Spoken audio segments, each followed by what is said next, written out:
দেখুন বন্ধুরা, সমস্ত মালপোয়া পিঠেগুলো বানানো হয়ে গেছে। আর দেখুন প্রত্যেকটা পিঠে ফুলে কত সুন্দর হয়েছে, একদম টইটুম্বুর হয়ে গেছে।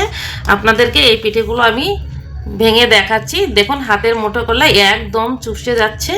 এই দেখুন একদম ফুলকো ফুলকো পিঠেগুলো হয়েছে। এই দেখুন পিঠেগুলো দেখতে কিন্তু অসাধারণ হয়েছে আর একদম নরম তুলতুলে। এই পিঠেগুলো মুখে দিলেই মিলিয়ে যাবে। আর বয়স্করা তো খেতেই ভীষণ ভালোবাসবে এই পিঠেগুলো। আর বড়রাও এই পিঠেগুলো গরম গরম খেতে তো ভীষণ ভালো লাগবে। আর তাছাড়া ঘরে 3-4 দিন রেখে কিন্তু এই পিঠেগুলো খাওয়া যাবে। আমি আরও একটা পিঠে আপনাদেরকে ভেঙে দেখাচ্ছি। আর প্রত্যেকটা পিঠে এত সুন্দর, মানে দেখেই মন ভরে যাচ্ছে। দেখতে যত সুন্দর হয়েছে আর ততটাই কিন্তু নরম, একদম ভিতরটা জালিদার। এই দেখুন কত সুন্দর হয়েছে পিঠেগুলো। আপনারা বাড়িতে এইভাবে মালপোয়া পিঠে বানিয়ে খাবেন, খুবই ভালো। নমস্কার বন্ধুরা, নিয়াজ কিচেনে সবাইকে স্বাগত জানাই। আজকে আবারও ফিরে এসেছি নতুন একটা রেসিপি নিয়ে। আজকে আপনাদের সঙ্গে শেয়ার করবো মালপোয়া পিঠা বানিয়ে আপনাদের সঙ্গে শেয়ার করবো। আর এই শীতের সেরা রেসিপি মালপোয়া পিঠা, আর প্রত্যেকেই কিন্তু পছন্দ করে, ছোট থেকে বড়। সেই মালপোয়া পিঠেটা আমি কিভাবে বানাচ্ছি বাড়িতে, আপনারা প্রথম থেকে শেষ পর্যন্ত পুরো ভিডিওটা দেখবেন, আশা করি ভালো লাগবে। দেখুন এখানে মালপোয়া পিঠে বানানোর জন্য এখানে আমি এই গুড়টা আমি গ্রেট করে নিয়েছি। আর গ্রেট করে নিলে গুড়টা খুব তাড়াতাড়ি মানে গলে যাবে। আর আমি নিয়েছি উষ্ণ গরম জল। এই বাটিতে আমি উষ্ণ গরম জল আমি কিছুটা নিয়ে নেব।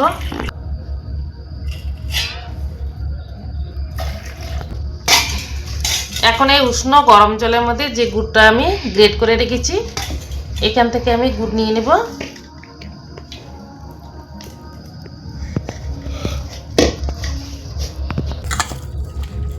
এখন এই জলের সঙ্গে গ্রেট করে রাখা গুড়টা আমি খুব ভালো করে মিশিয়ে নেব।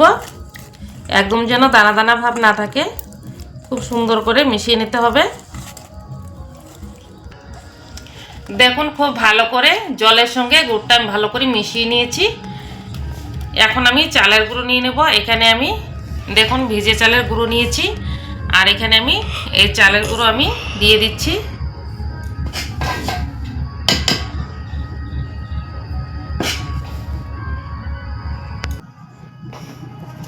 এখন আমি এই চালের গুঁড়ো হাত দিয়ে খুব ভালো করে মেখে নিব।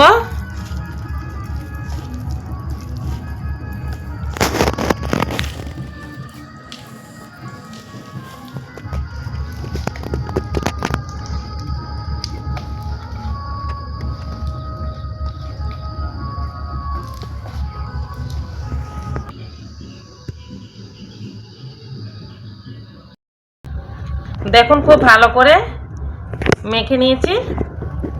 আর এখন আমি এখানে দেখুন 10 টাকার সুজি আমি আগে থেকে ভিজিয়ে রেখেছি। এই সুজিটা আমি নিয়ে নেব।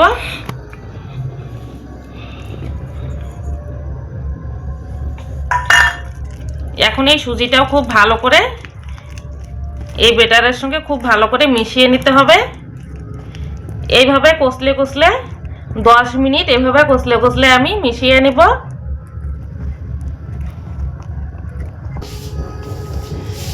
দেখুন মালপোয়া পিঠের বেটারটা ঠিক এরকম ঘনত্ব করে বানিয়ে নিলাম। আর হাত দিয়ে উঠিলে দেখুন এই যে এইভাবে পড়ছে, তার মানে একদম ঠিকঠাক এই বেটারটা বানানো হয়ে গেছে।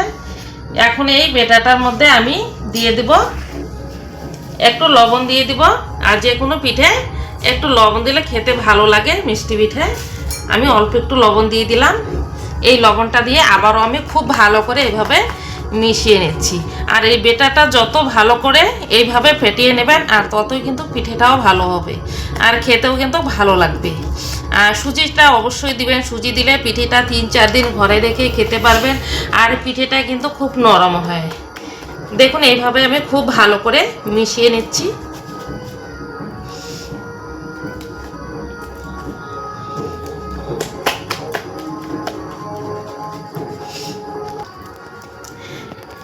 দেখুন পিঠের বেটারটা একদম ঠিকঠাক বানানো হয়ে গেছে। এখন আমি এই পিঠেগুলো ভেজে নিব। দেখুন পিঠে ভাজার জন্য উনুনে তেল বসিয়ে দিয়েছি। এই কড়াটা আমি লোহার কড়াই নিয়েছি। আর লোহার কড়াইয়ে পিঠে ভাজলে তেল অনেকটাই কম লাগে। আর এরকম ছোট কড়াই নিতে হয়। আর তেলটা গরম হয়ে গেছে। এখন আমি পিঠের বেটার নিয়ে অল্প করে এখানে পিঠের বেটার দিয়ে দিব।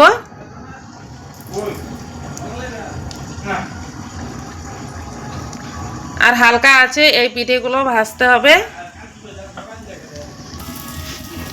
দেখুন কত সুন্দর হয়েছে। আর প্রথম পিঠেটাই কিন্তু একদম ফুলে টইটুম্বর হয়ে যাচ্ছে। এই দেখুন এই পিঠেটা একটা বাস হয়ে গেছে। এখন আমি উল্টিয়ে দিচ্ছি।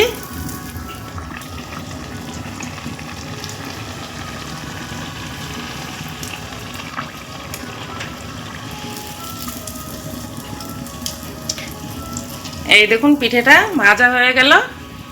আর বাকি পিঠেগুলো আমি এইভাবে ভেজে নিব।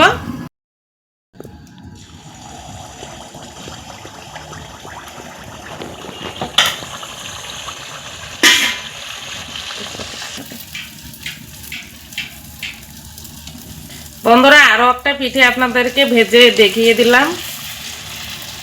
আর প্রত্যেকটা পিঠে কিন্তু আমার একই রকম একদম ফুলে টইটুম্বর হয়ে গেছে। এখন আমি সমস্ত পিঠেগুলো ভেজেই তারপরে আপনাদেরকে দেখুন বন্ধুরা সমস্ত মালপোয়া পিঠেগুলো বানানো হয়ে গেছে। আর দেখুন প্রত্যেকটা পিঠে ফুলে কত সুন্দর হয়েছে, একদম টইটুম্বর হয়ে গেছে।